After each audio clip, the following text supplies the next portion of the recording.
Congratulations, you have just found the #1 over 50 health and wellness podcast on the planet.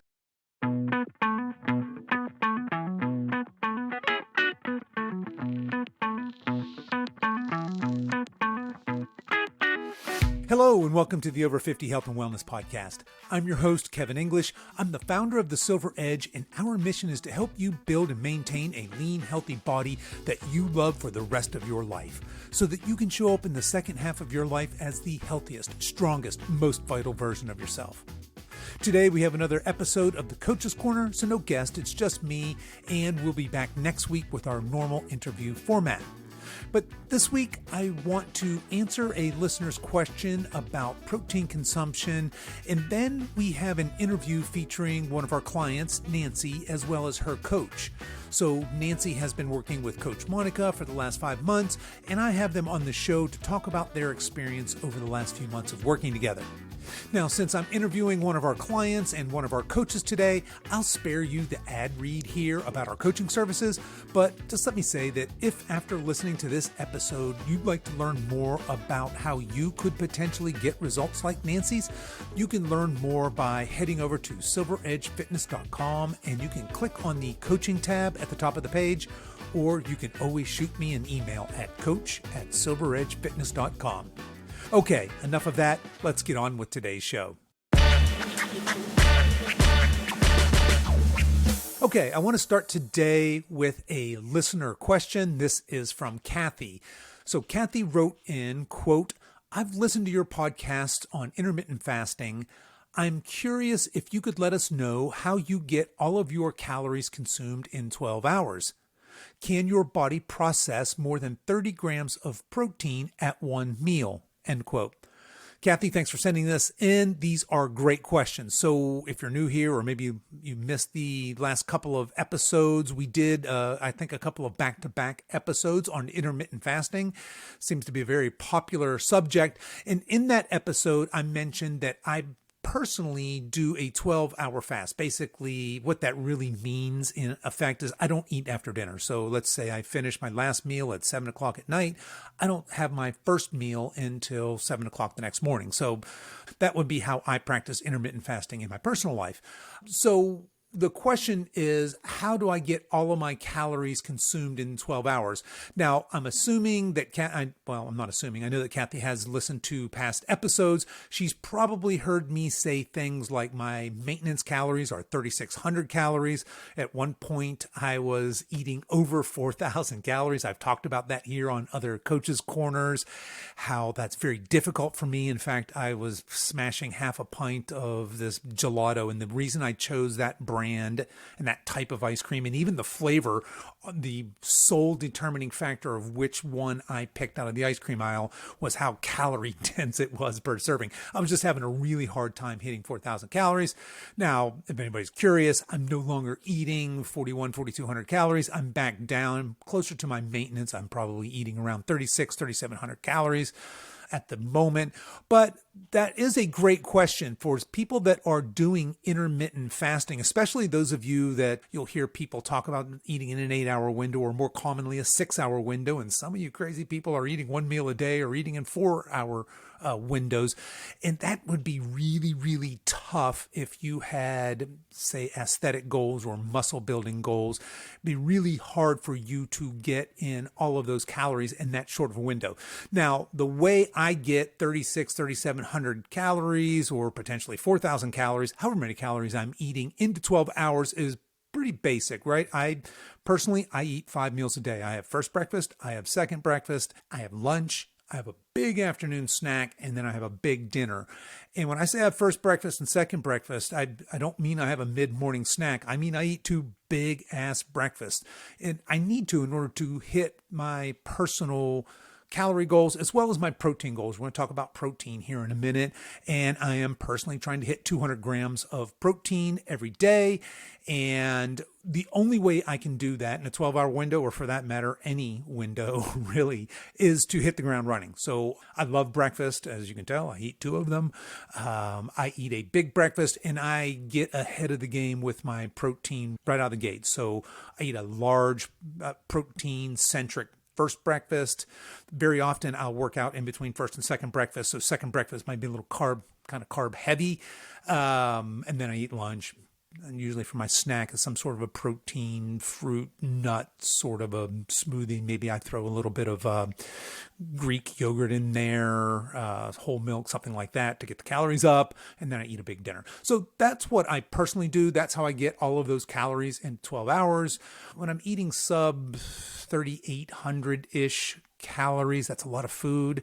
I have no problem getting that in 12 hours. It's once I start bumping up around 4,000 calories, which is silly. Nobody really needs to, unless you have bodybuilding goals or something like that. You really don't need to be eating 4,000 calories. But I'm a big fan of self-experimentation, and I love playing around, seeing how my body responds. Do I get stronger and more swole when I eat 4,200 calories, or do I just get fat? And just pulling back the curtain, I just got fat last time I was up to 4,200 calories. And I'm joking. I didn't really get fat, but I was clearly storing more body fat, I felt like, than I was building muscle. I was getting stronger and building muscle, but I was also packing on a little bit more body fat than I care to. Now, Kathy's second half of this question is one I hear a lot, and that is, can your body process more than 30 grams of protein at once? I just told you I'm eating 200 grams of protein a day, so clearly if I'm eating 5 meals a day, I'm eating more than 30 grams of protein at a sitting. Now, this is kind of old bro science, the 30 grams of protein at one meal. Well, your muscles can't really synthesize more than 30 grams of protein at one meal, so you're just wasting if you do that. And while there is maybe a tiny bit of truth to that for a 20-year-old, very anabolic bodybuilder, not so much for you and I. If you're listening to this, I'm assuming that you're over 50 and you're interested in probably burning fat and building muscle. But here's the deal.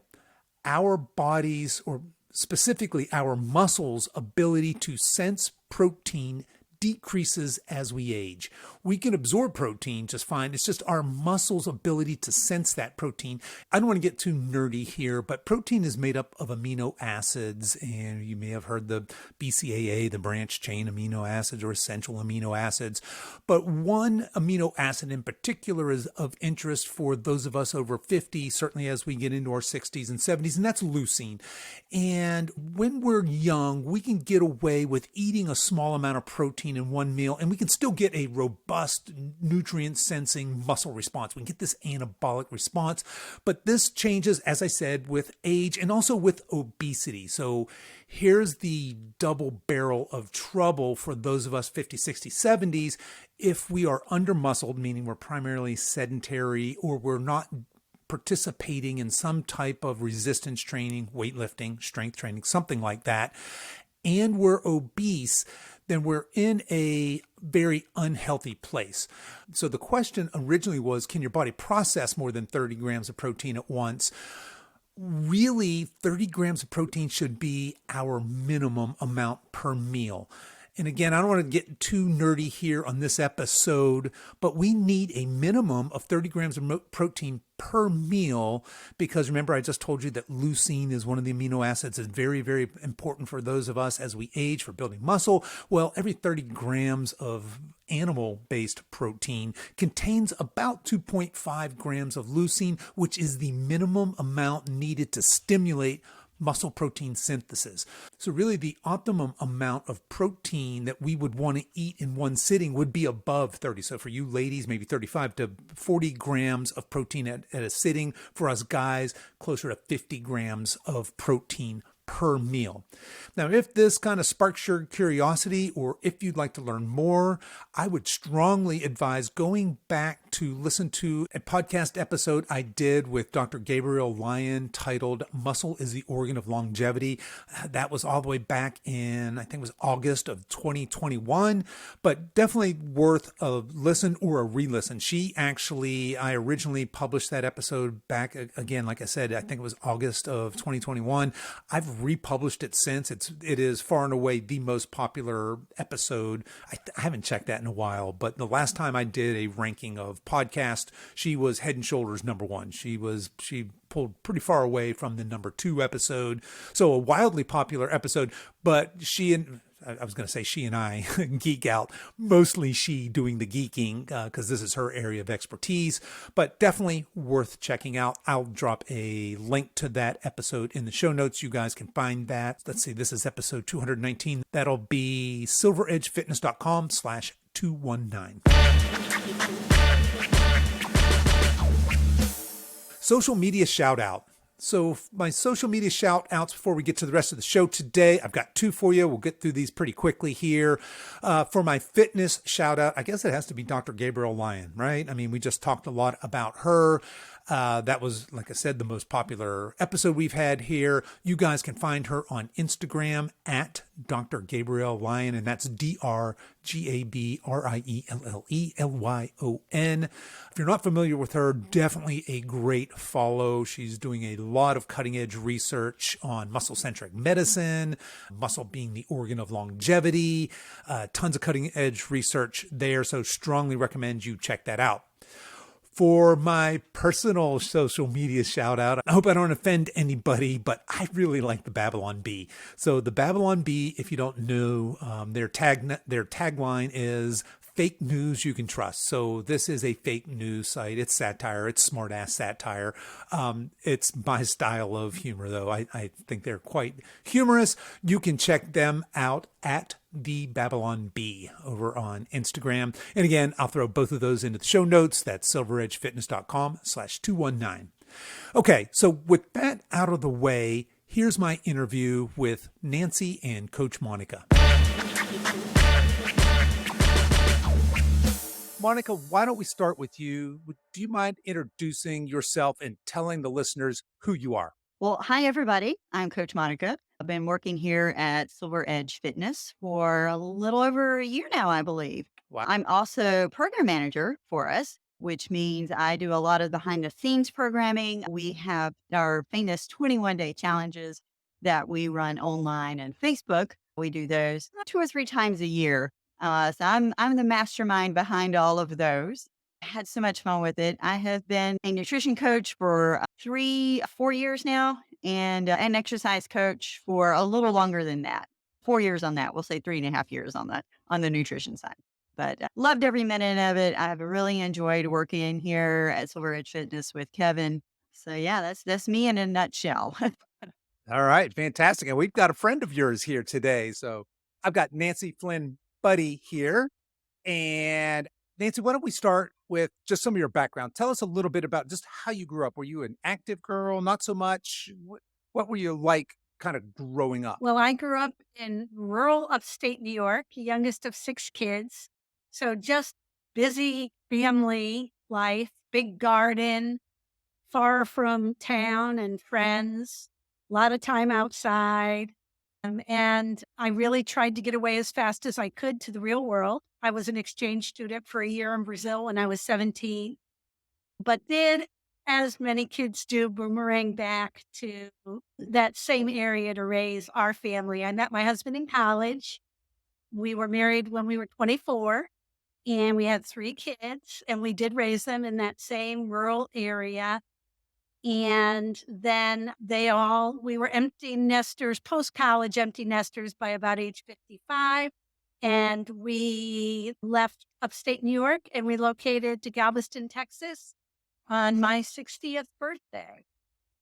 So very active after we stopped working, much more so than we were while we were working. And the kind of activity was really, we each had our thing. I loved to walk, so I walked a lot. And Al, my husband, loved to play tennis. So he played tennis a lot.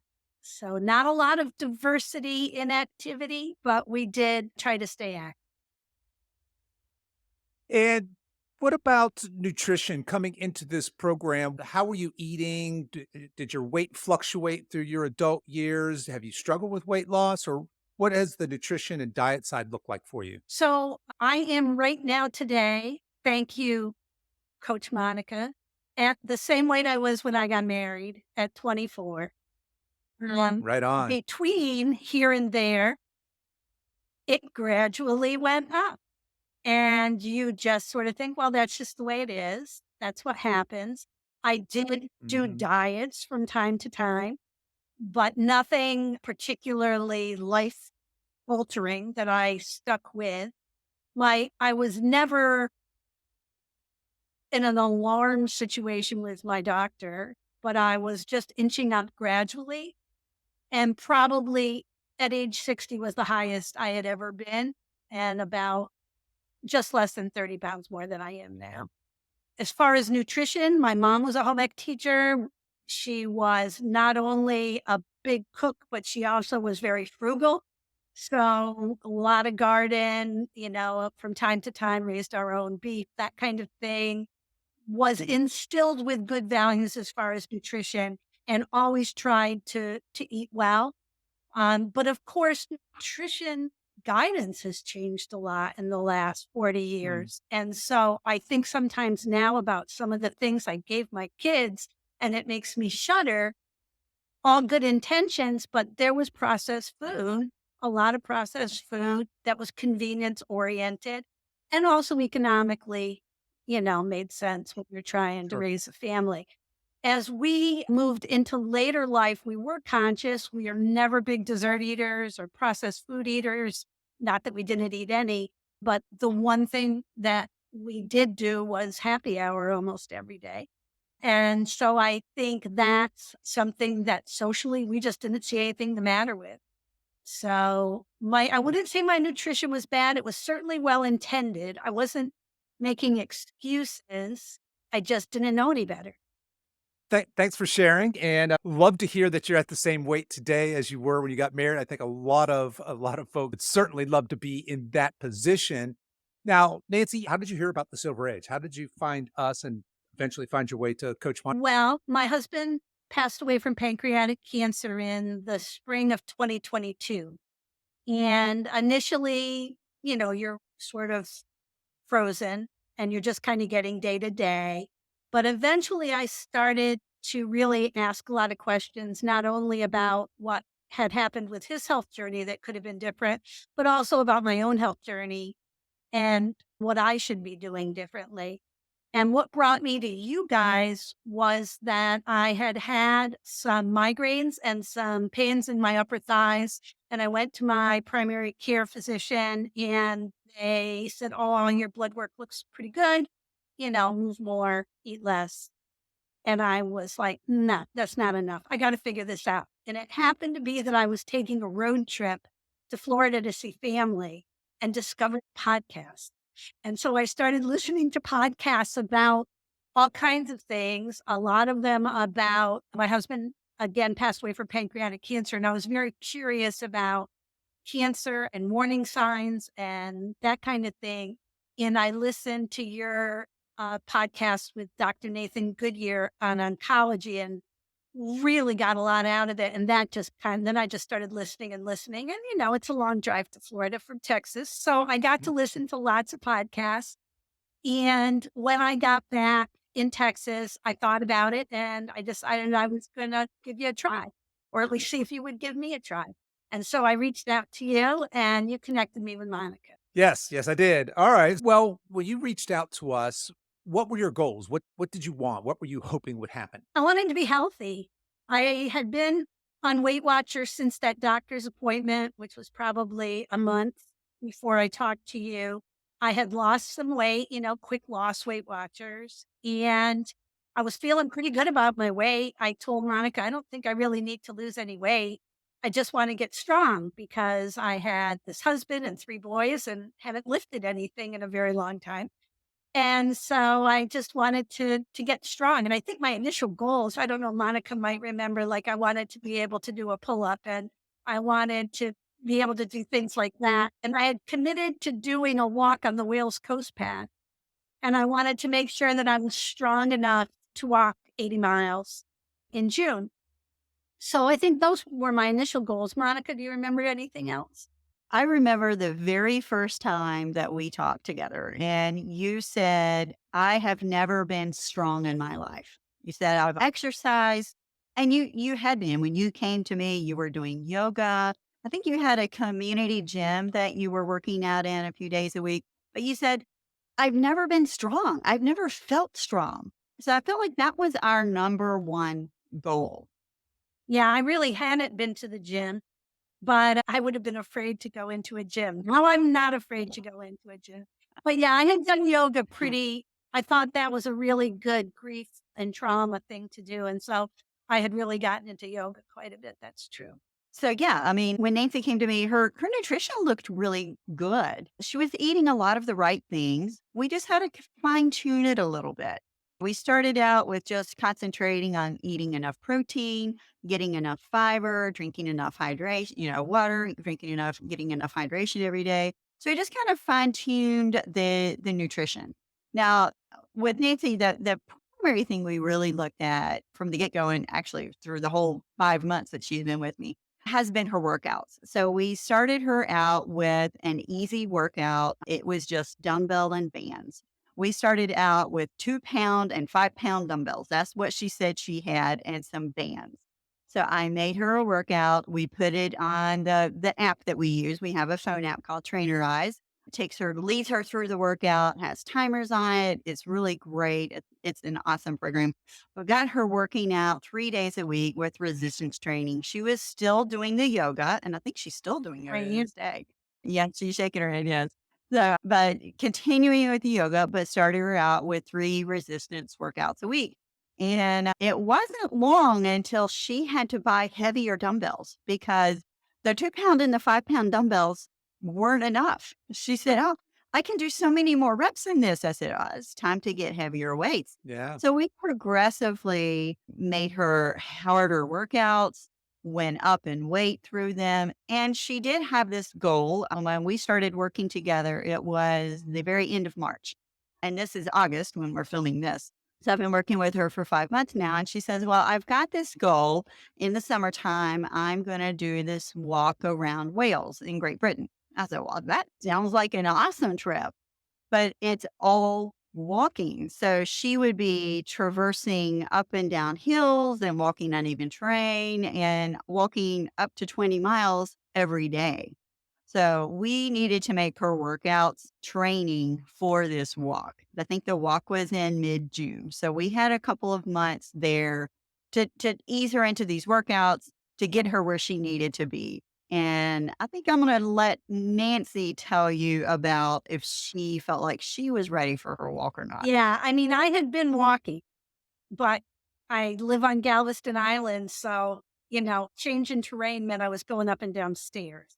So I knew that I needed to do some leg work. Monica got me doing a lot of lunges, walking weighted lunges, and my personal favorite, the wall sit, which the first couple of times, some language, but now I'm up to a minute. Uh, And when I was climbing hills, I was pretty satisfied, pretty impressed with myself as far as my ability to do that.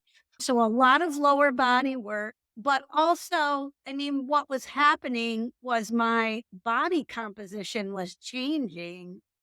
I had never known about the protein, and as you get older, and the importance of protein. And to begin with, trying to hit those daily goals was really hard.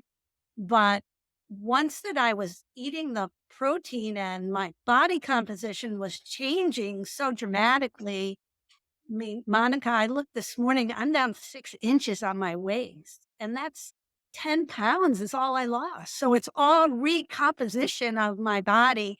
And I think that truly helped me with my walking as well. I have to, I Absolutely. did have to replace some of my walking clothes and buy smaller walking clothes. So that was that was a negative and a positive. But That's a good problem to have. That's a good problem to have. Yeah. Yeah. Exactly. Down 10 pounds and 6 inches off your waist. I want people to think about that. So if you told somebody, "Hey, I lost 10 pounds in 6 months," they might think, "Oh, that's good." But when you say I lost 10 pounds and 6 inches from my waist, that is a dramatic body composition shift. So I want people to really appreciate that. And the fact that you did that in a fairly short amount of time. Now, longtime listeners will know that we're kind of not really anti, it's just not our jam for the rapid fat loss. We're much more of this. What can you do that you can sustain for the rest of your life, right? We want you to build this, we want you to learn this framework, right? The reverse dieting and the metabolic restoration and all the things that happen before and after dieting, so that when you leave, you have the tools to, you have the education to just apply that framework to yourself. But really, we want you to have these healthy habits baked in that you enjoy doing, that aren't, odious to you, that you can complete for the rest of your life. So my question to you is this, the $1 million question is, do you feel like you have that mindset and those tools that you can maintain this body on into your later years here? Yeah, and I would think the key point there is what I've learned.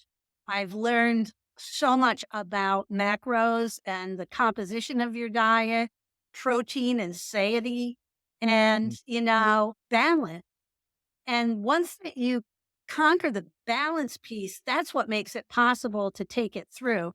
And also that it isn't going to be every single day. It's looking at a few days together and making sure that you're focusing on, the protein on the days maybe that you're particularly doing resistance and that kind of thing. So there's flexibility, and it's that balance and flexibility that makes it possible, I think, to go forward and not worry about it. Monica said that I don't need the menu planning anymore, but I do. I want to continue to keep track of what I'm eating, and when I get out of whack, I want to know it. So I think that's just very, very useful to have that. But yes, I've added too, in addition to the yoga and the resistance training, I've added the more cardio that's a little bit harder. Monica's added 2 more workouts for me within the last month or so. And so that also gives me more variety, which I think is going to be helpful for me moving forward. Yeah, absolutely. To address a couple of things there. Yes, we did look also, at Nancy's nutrition, of course. And, she came to me eating well. We just had to zero in on a few things. So we got her eating enough protein every day. And by tracking in my Fitness Pal, I like to tell all of my clients, we don't use my Fitness Pal as a punishment. We're not looking at it and saying, oh, you didn't do this. We're looking at it as an umbrella. We're looking at it to see what you eat on an everyday basis. So we got Nancy eating enough protein every day.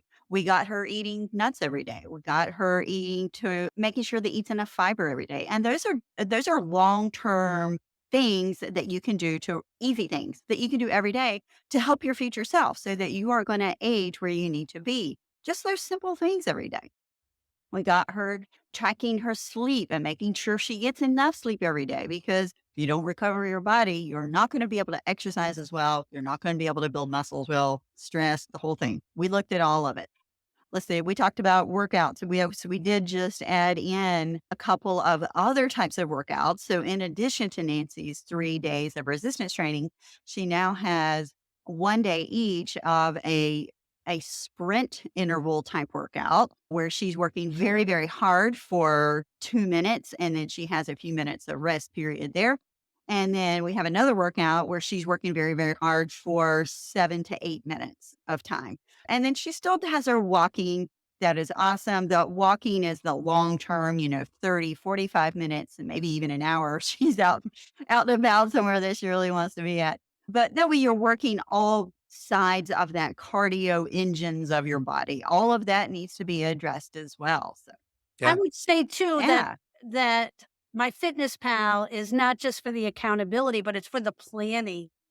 Because I'll sit down in Mm. the morning and say, okay, I know I'm going out to eat tonight, and look at the menu and make some choices, and then build backwards my rest of my day from that. And, you know, it's that planning piece that is tremendously valuable for me as well. Not just looking backwards, but looking forward.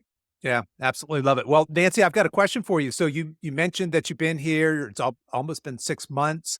You're down 10 pounds. You must be eating like a rabbit, right? No, Do we have you on really no, low I'm not. calories? Is that how that No, works? No? Monica No, raised okay. me up, Yeah. and I have actually trouble hitting my number because it's Hold up. I'm sorry to interrupt, but you have trouble hitting your number. Explain to the people listening what you're talking about. like, so, um, I yeah, I just have trouble eating that much because I don't focus on the calories. I focus on the macros. And I start with the Hmm. protein and make sure I'm getting enough protein. And I'm very diligent about my fiber.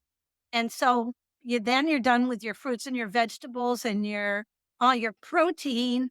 And you're like, well, I'd really like to have a potato there, or I'd like to have some bread with my eggs in the morning. And the next thing you know, I couldn't eat anymore. And then, of course, there's the two in between. And my happy hour is now kombucha.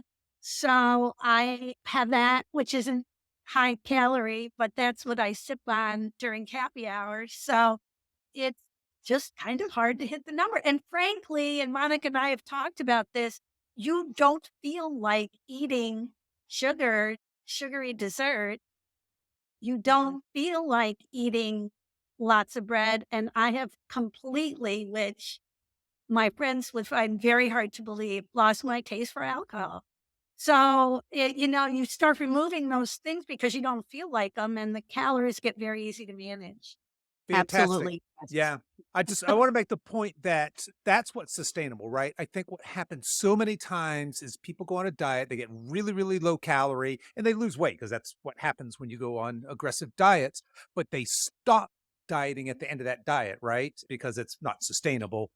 And of course, we all know what happens, right? What happens there is if that weight is regained. But if you finish your diet at like you're saying, I have a hard time hitting my calorie goals because you're eating so much that you feel full and yet you've lost the weight. Now we've moved from losing weight, which really wasn't your main goal. You wanted to be strong and confident and capable, which you got that as well, but you've lost this weight. You have this new body composition, but you're in a place that's very sustainable Yeah. over the long term because we're not asking you to eat just a tiny bit of You're food, not, right? So I just I'm want to not make on that a point. diet. You're not on a diet. That's right.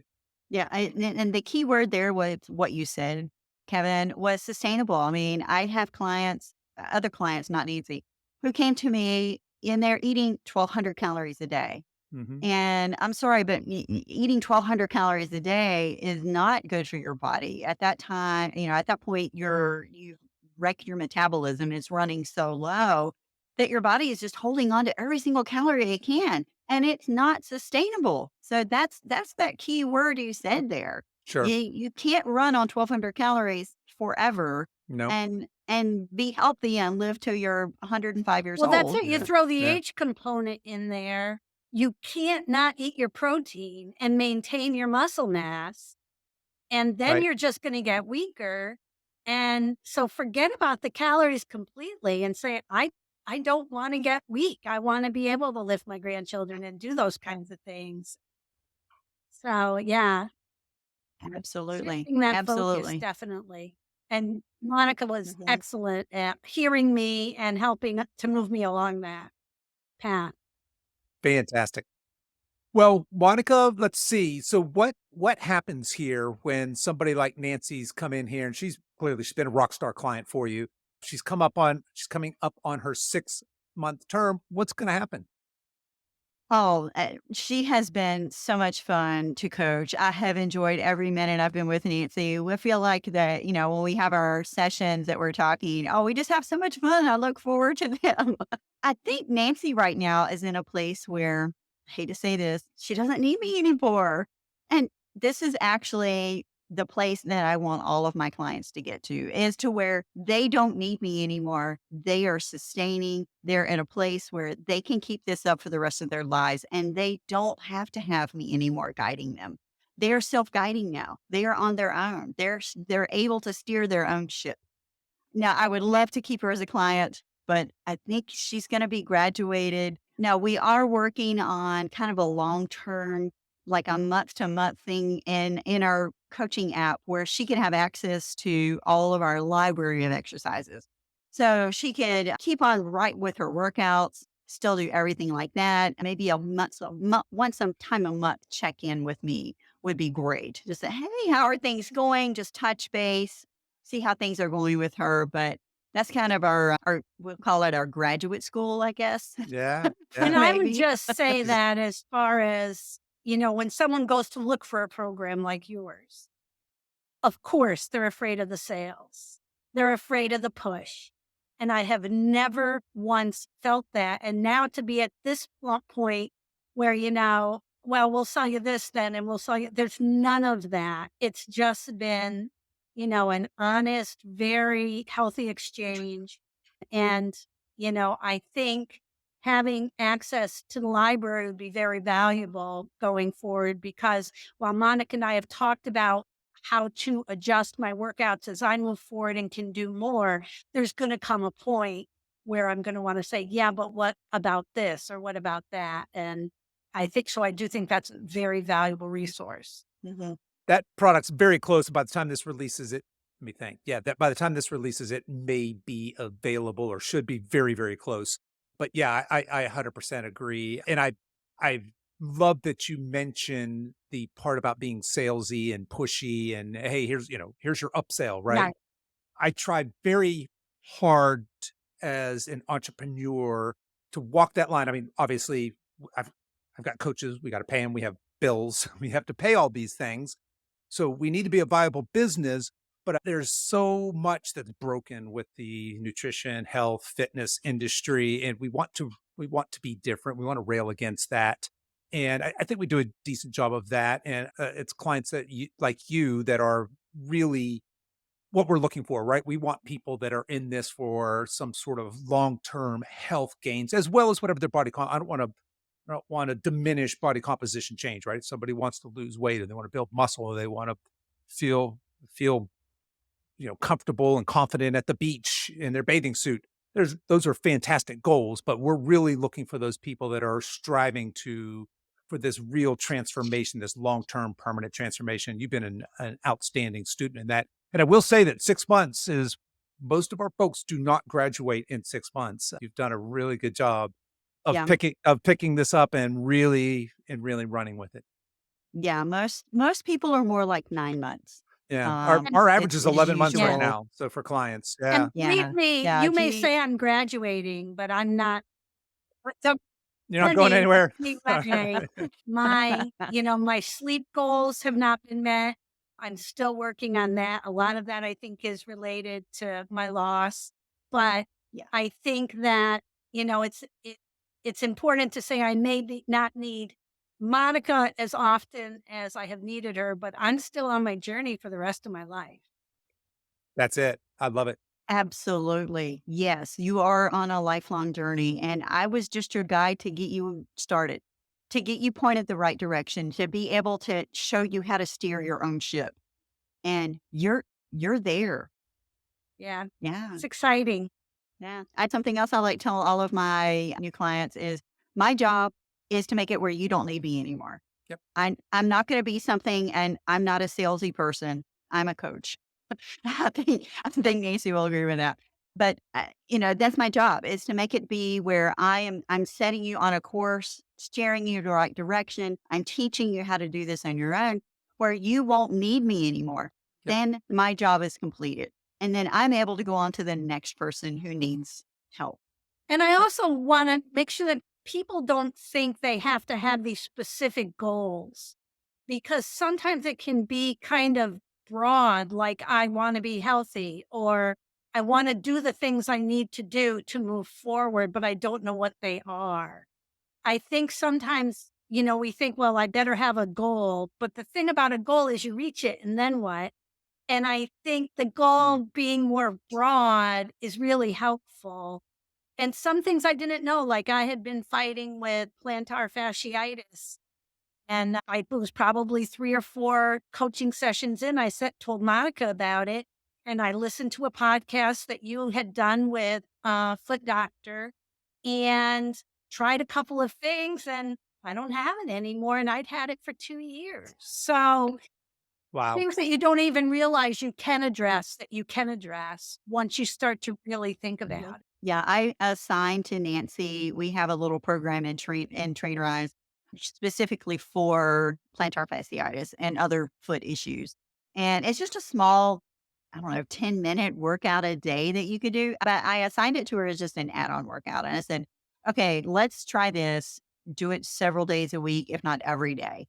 And then when she came back from her trip, she says, you know what? I didn't think about it at the time, but my plantar fasciitis is gone. Yeah. Like, oh my gosh, that's amazing. Strengthen those feet, people. Yeah. Yeah. There's so much that we can 100%. learn, and we're making such strides in the scientific world about our bodies and learning. And so being able to be plugged into that is just super beneficial.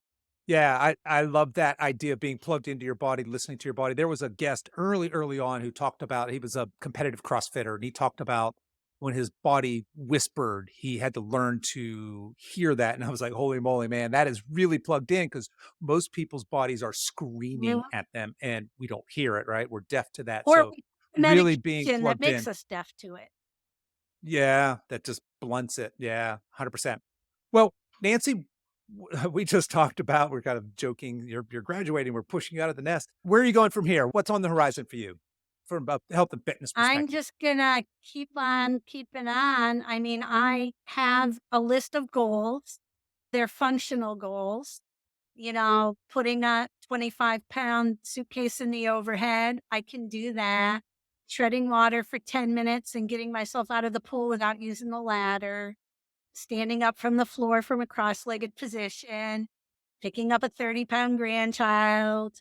And then I also have a long-term goal of competing in the senior games in the 90 to 99 age bracket.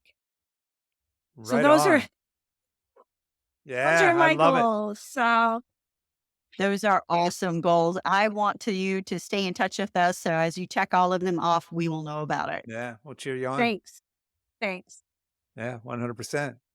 All right. Well, Monica, any parting thoughts here then in terms of working with, as you're kind of wrapping up, it sounds like working with Nancy?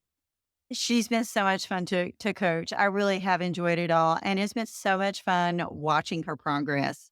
I try to make things, each one of my clients I treat as individuals. I don't coach to just a specific way. Yeah. I do it the way that that person is going to be the most receptive to it and be the most helpful for them. I start where they are. I don't start them out everywhere all, at the same place.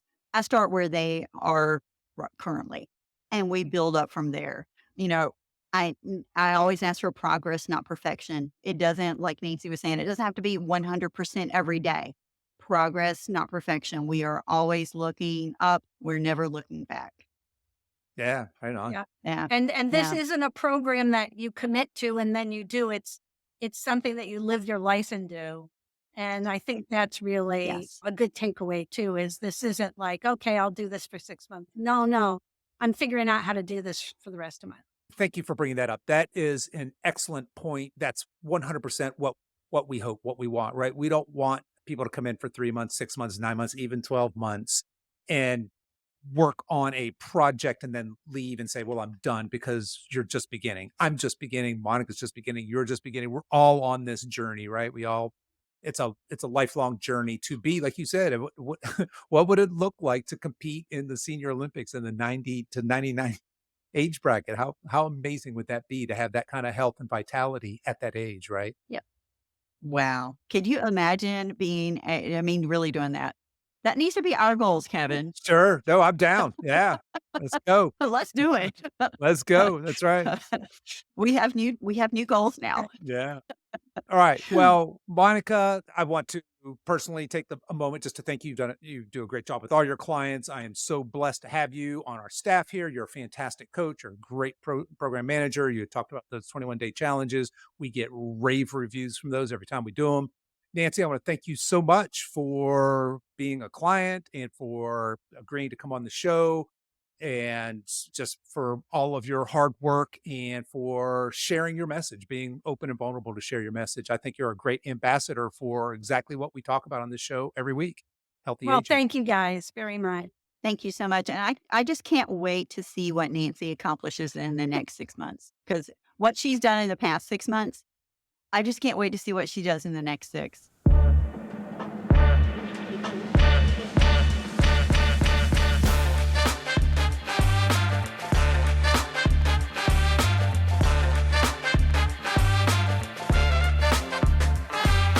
Okay, that's our show for today, folks. If you've enjoyed this podcast, I want to let you know that we have other free resources over at silveredgefree.com.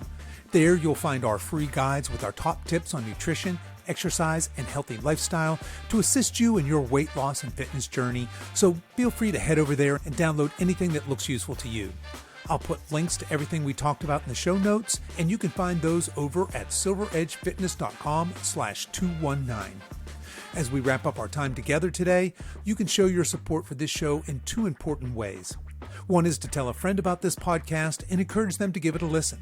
The second is for you YouTube folks to click the like and subscribe buttons, and for you podcast folks to consider giving this podcast a 5-star review on whatever platform you listen to podcasts on, and be sure to subscribe and follow so you don't miss any future episodes. I really appreciate you spending your time with me today, and until next time, stay strong.